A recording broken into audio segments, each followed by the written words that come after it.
On a tous été des enfants? Nos parents aussi ont été l'enfant de quelqu'un. On cherche toujours à créer des liens entre nous. Mais la réalité est souvent bien différente. Tout n'est pas toujours tout rose.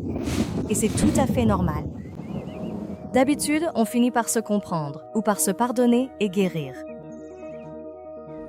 Mais parfois, la tension monte et mène à des situations pénibles. On se sent moins proche, moins compris et seul, même quand on est ensemble. Tout commence souvent par de petites frustrations du quotidien, de simples conflits, des disputes idiotes qui finissent par s'accumuler. La relation parent-enfant repose sur la bienveillance. Un parent veut protéger et l'enfant veut être protégé. Ce sont deux forces motrices présentes en chacun de nous, mais qui peuvent parfois nous égarer. En effet, la peur de perdre ce lien précieux nous amène parfois à mal interpréter certains sentiments, certains mots ou certaines attitudes, et on y réagit alors de manière inadaptée. C'est ainsi que des conflits au départ anodins s'enveniment. Le désir d'être ensemble reste là, mais malgré les bonnes intentions, les parents sont parfois indifférents à la tristesse de l'enfant et les enfants indifférents à leurs parents. Ce n'est pas voulu, mais la peur d'être blâmé ou l'absence de solution nous bloque et cela passe hélas pour de l'indifférence. Ou l'inverse se produit, l'autre se ferme par peur du rejet, ou bien on n'arrive pas à s'exprimer et on ne trouve pas les mots justes. Résultat, l'enfant ne se sent pas soutenu et le parent a l'impression d'avoir échoué.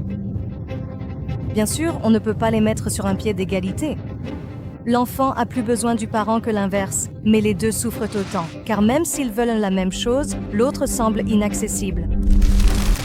On se sent déconnecté et les frustrations, disputes et malentendus s'accumulent.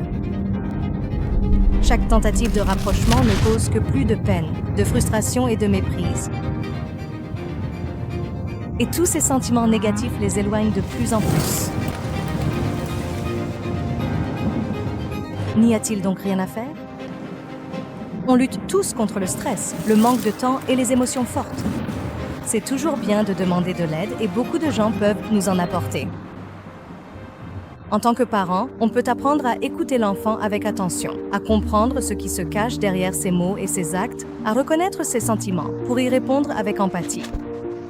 Nous voyons ensemble la famille comme une solution, car quand la relation guérit, la famille guérit aussi. On peut ainsi briser le cycle. Car même dans les situations les plus désespérées, la guérison est possible. Ne soyez pas désemparés ou désespérés si le lien manque avec vos enfants qui vous sont si chers. Car peu importe à quel point nous semblons parfois distants les uns des autres, l'autre est souvent juste à côté de nous, cherchant un câlin, cherchant de la compréhension, cherchant de la protection, cherchant simplement un lien,